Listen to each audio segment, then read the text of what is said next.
विषाक्त माहौल में लगभग 80% लोगों को एसिडिटी है।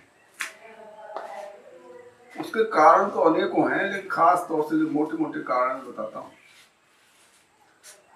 जैसे क्रोध, शोक, चिंता, भय, परिश्रम, उपवास, जले भुने पदार्थों का सेवन, बहुत पैदल चलना, कड़वे, खट्टे, नमकीन, तीखे, गरम और हल्के दाह कारक सरसों, अलसी, तिल का तेल, कुल्थी वगैरह की दालें, साग, गोधा, मछली, बकरी, भेड़ आदि का मांसाहार, दही, मट्ठा, पनीर, दही का पानी, कांजी यानी माड़, और शराब पीना, धूम्रपान करना, खट्टे फल खाना और बहुत सी खट्टी खट्टी चीजें खाने से पित्त कुपित हो जाता है। इसके अलावा रोजमर्रा के जीवन शैली में जो केमिकल्स खाद्य पदार्थों में दिए जा रहे हैं, जैसे यूरिया है, डायमोनियम फॉस्फेट है, तो गेहूं में तो मिले ही हैं वो। इसके बाद सब्जियों पर पेस्टिसाइड का छिड़काव है, वायु में प्रदूषण है, और इन्हीं अनेकों कारणों से, अजीर्ण से, कब्ज होने से, पेट साफ न होने से लोगों को एसिडिटी बनती है। यानी आयुर्वेद के शास्त्रों ने पित्त विकृत के कारण बतलाए हैं। वैसे तो इस बात को एलोपैथी ने भी स्वीकार कर लिया है और वैज्ञानिक खोजों से यह प्रमाणित भी हो चुका है कि चिंता, शोक, भय, तनाव, मानसिक श्रम, गरिष्ठ खटाई युक्त भोज्य पदार्थों का सेवन करने के कारण से आमाशय में हाइड्रोक्लोरिक एसिड का स्राव कंसंट्रेट हो जाता है। जो HCl उसमें आता है, स्टमक में बनता है, वो कंसंट्रेट हो जाता है। तो इसके दुष्परिणाम स्वरूप जो है ये अम्ल पित्त रोग हो जाता है। इसे आयुर्वेद में अम्ल पित्त कहते हैं। अब ये तो कारण बताए, अब इसके लक्षण क्या होंगे बताता हूं आपको। जैसे जी मिचलाना है, मुंह का स्वाद कड़वा हो जाए, या डकारें आती रहें, गैस बने, छाती और गले में जलन हो, भोजन का ठीक ठीक न पचना, बिना परिश्रम किए ही थकावट हो जाना, किसी काम में मन न लगना, हाथ पैर और आंखों में जलन होना, कब्ज, मुंह सूखना, खट्टी डकारें आना, बेचैनी, घबराहट, गैस बनना, ये जो लक्षण हैं इसे समझ लीजिए कि आपको अम्ल पित्त यानी एसिडिटी हो गया है। इस रोग में कभी कभी पतले दस्त भी हो जाते हैं और पेचिस जैसे लक्षण दिखते हैं। ये रोगी के जो डाइजेस्टिव सिस्टम है उसको, उसकी क्रिया को तहस नहस कर देता है। रोगी की शक्तिहीनता का एहसास हो जाता है, आमाशय में वेदना होती है, जलन होती है, क्षोभ बना रहता है। कोई चीज खा पी लेने अथवा सोडा बाइकार्बोनेट का प्रयोग करने से थोड़ी देर के लिए शांति मिल जाती है, लेकिन थोड़ी देर बाद फिर वही शिकायत शुरू हो जाती है। और इसका प्रभाव शरीर में ऊपर और नीचे दोनों तरफ होता है। ऊपर मुंह से खट्टी डकारें आती है, नाक से गरम गरम सांसें निकलती है, गले और छाती में जलन होती है, नीचे गुदा मार्ग में भी खट्टी, तीखी, कड़वी, दुर्गंध युक्त अधोवायु निकलती है, पेशाब में जलन होती है, मल विसर्जन में के समय कड़वी, खट्टी, दुर्गंध वायु निकलती है, उल्टी होने पर कड़वा, खट्टा, कफयुक्त पित्त निकलता है और गले में जलन होती है। और जो जो ये रोग पुराना होता जाता है त्यों त्यों जटिलता बढ़ जाती है। धीरे धीरे आमाशय और ड्यूडिनम में अल्सर बन जाता है। इसे एलोपैथी में गैस्ट्रो अल्सर कहते हैं। तो ये इसके बड़े ही दुष्परिणाम सामने आते हैं। तो इसमें हम लोग क्या करना चाहिए, जब अब आपको मैंने बताया कि इसके लक्षण, इसके कारण, तो अब इसका निवारण कैसे होगा इसको आप समझिए। इसमें दो चीज बहुत आवश्यक है। एक तो जितनी जल्दी आप उल्टी कर लेंगे, वमन कर लेंगे और पेट को साफ कर लेंगे, वमन और विरेचन कर लेंगे, उतने ही जल्दी आप इससे ठीक हो जाएंगे। अम्ल पित्त रोगी को सर्वप्रथम वमन कराना चाहिए, इसके बाद फिर मृदु विरेचन, बहुत तेज विरेचन नहीं करना चाहिए। अच्छी तरह से वमन विरेचन कराने के पश्चात रोगी को बाहर भीतर की अच्छी तरह स्नेहन कराना चाहिए, यानी उसे तेल घी से स्नेहित करना चाहिए। इसके बाद उसे अनुवासन वस्ती देनी चाहिए, और अगर जीर्ण रोग हो गए तो दोष अनुसार उसे आस्थापन वस्ती भी देनी चाहिए। अनुवासन वस्ती और आस्थापन वस्ती दोनों देनी चाहिए।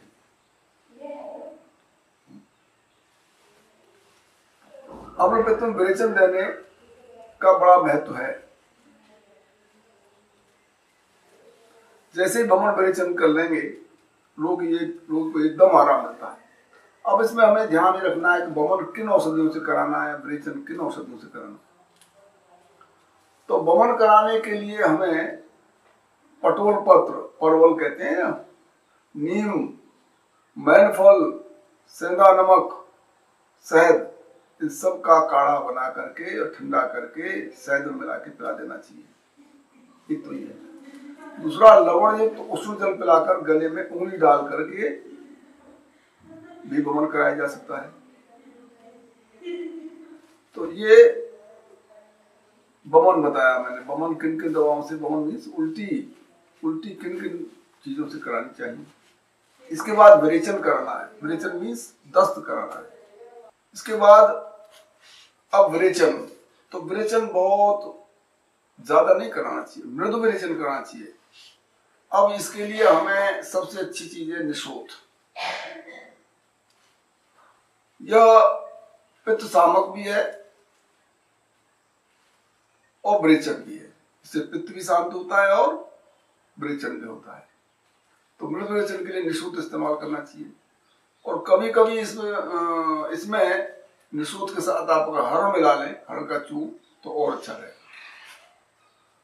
धात्री फल का चूर्ण निशोथ का को संभाग मिलाकर और शहद के साथ अगर सेवन कराया जाए तो भी बड़ा लाभदायक होता है।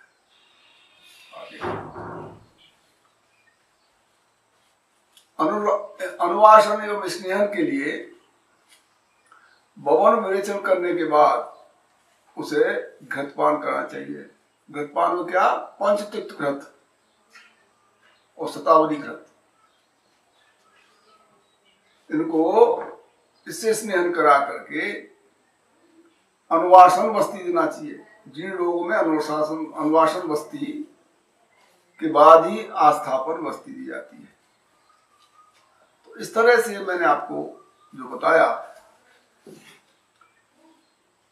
स्नेहन, वमन, विरेचन और वस्ती, इस तरह से ये पंचकर्म के भाग हैं। और ऐसा करने से ही बिना दवाओं के भी आपका ये समस्या हल हो जाती है। इसके अलावा और भी अब मैं तुम्हें और दवाएं बताता हूं, आप नोट करना चाहें कर लें। एक अवपित्तकर चूर्ण आता है, ये बड़ा लाभदायक है। अवपित्तकर चूर्ण। अम्ल पित्तांतक चूर्ण होता है, एक अम्ल पित्तांतक रस होता है, एक पित्तांतक रस होता है, एक लीला विलास रस और श्रृंग अभ्रव रस, सूत शेखर रस भी आता है, पंचामृत परपटी, स्वर्ण परपटी और विजय परपटी। ये जो दवाएं हैं ये बड़े ही लाभदायक हैं और ये पारे से बनती है ज्यादातर। इसमें ये इंपॉर्टेंट दवाएं हैं। इसके अलावा और भी कुछ इनसे छोटे योग हैं, जैसे आमल की चूर्ण है, आमल की चूर्ण जो आंवले से बनाया जाता है, पंचसकार चूर्ण में 5 स होती हैं, जैसे सराय, सौंफ, सौंठ, इस तरह से 5 सकार चूर्ण होता है। सूल वज्रणी बटी होती है, कामदा रस होता है, नागार्जुन अभ्र रस होता है, योगेंद्र रस, विद्याध अभ्र रस होता है, सूलांतक रस होता है, त्रिफला मंडूर भी इसमें काम आता है, धात्री लोह इसकी बहुत अच्छी दवा है, सप्तामृत लोह है, सुंठी खंड है, कुष्मांड अवलेय है, खंड आमल की और लवंग आदि बटी, मधुयष्टि चूर्ण, हरिद्रा खंड, नारकेल लवण, नारकेल खंड, ये दवाएं जो हैं इसमें बहुत काम करती हैं। बनी बनाई बाजार से सब मिल जाती हैं, लेकिन अगर आप बाजार नहीं जाना चाहते तो मैं आपको ऐसे भी नुस्खे बताता हूं जो आप घर पे कर लें। आप सौंठ और गिलोय को संभाग चूर्ण बनाकर शहद से सेवन कर लो, आपको तत्काल लाभ हो जाएगा। सौंठ और गिलोय का चूर्ण, गिलोय नीम गिलोय, और गिलोय आप जानते हैं पेड़ों पर रहती, 5 जैसे पत्ते होते हैं, बाजार से गिलोय ला के रखना चाहिए। गिलोय बहुत लाभदायक है, तीनों दोषों को शम करती है। इसके अलावा त्रिफला और कुटकी को संभाग चूर्ण मिलाकर मिश्री से सेवन करना भी बहुत लाभदायक है। त्रिफला और कुटकी बराबर रख के और उसमें थोड़ी मिश्री मिला लो, ये चूर्ण काम करे। इसके अलावा हर और भृंगराज को संभाग चूर्ण पुराने गुड़ के साथ खाओ। भृंगराज बुतेरा आसपास ही खड़ा होगा आपके, तो उसको आप इस्तेमाल कर सकते हैं हर के साथ, लेकिन गुड़ इसमें पुराना होना चाहिए, 1 वर्ष से ज्यादा का गुड़ होना चाहिए। इसके अलावा हर के चूर्ण को शहद के साथ खाना खाने के बाद आप इस्तेमाल कर सकते हैं। गुड़ है, छोटी पीपल, हर, इन संभाग गोली बना के रख लो, ये पित्त को भी शांत करता है और कफ का भी नाश करता है और अग्नि प्रदीप करता है। ये सबसे बढ़िया दवा है। गुड़ ले लो, छोटी पीपल और हरड़, 3 चीजें कुल, गुड़, छोटी पीपल और हरड़, सब भाग लेकर के गोली बना के इसको इस्तेमाल करो। इससे कफ भी ठीक होता है, पित्त भी ठीक होता है और अग्नि प्रदीप की जठराग्नि भी तेज हो जाती है।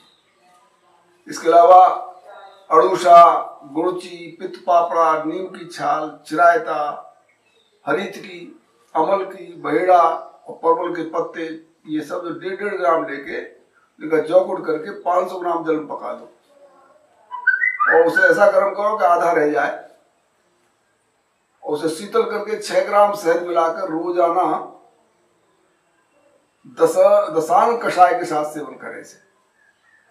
इसके प्रयोग से नया अम्लपित्त भी नष्ट हो जाता है और जीर्ण अम्लपित्त भी लाभप्रद है।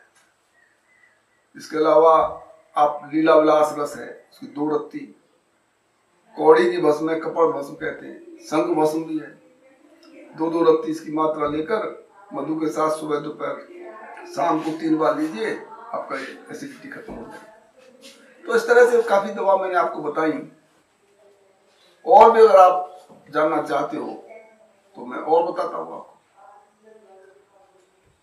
देखिए, स्वर्ण सूत शेखर रस,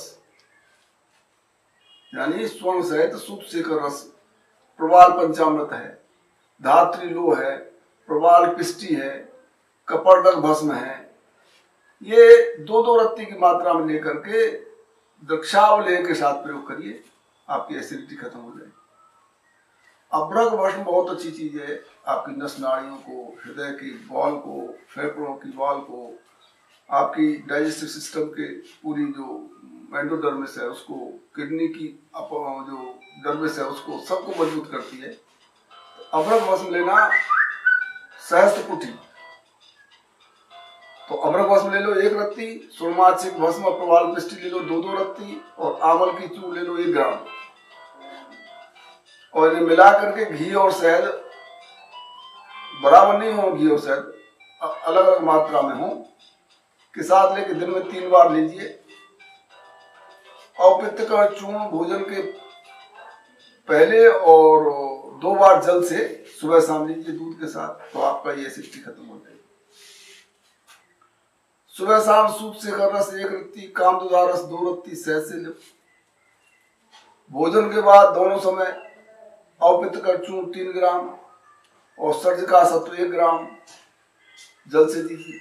रात्रि में सोते समय इसबगोल की भूसी 3 ग्राम और मधु यष्टि चूर्ण 3 ग्राम जल के साथ सेवन कराइए, तो इससे एसिडिटी शांत हो जाएगी।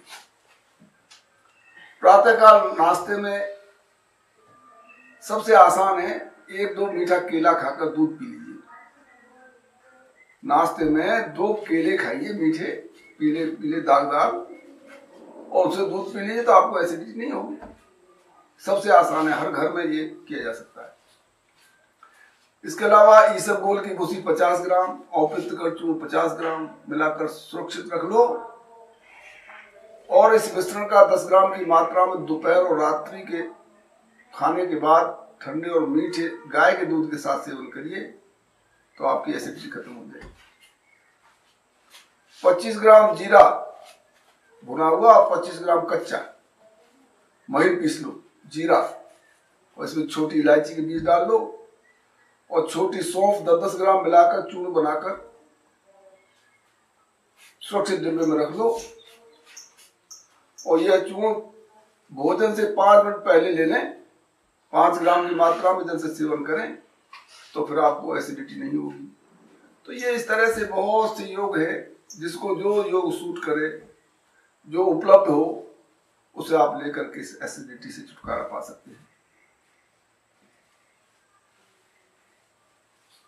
तो और बताने को तो बहुत है, लेकिन आप इन्हीं को कर लें तो आपको एसिडिटी से छुटकारा मिल जाएगा। और एसिडिटी से छुटकारा जरूर पाइए, अन्यथा वो अल्सर के बाद फिर कैंसर को सूचना देता है। ध्यान रहे, एसिडिटी को हर हालत में ठीक करना आवश्यक है। बस।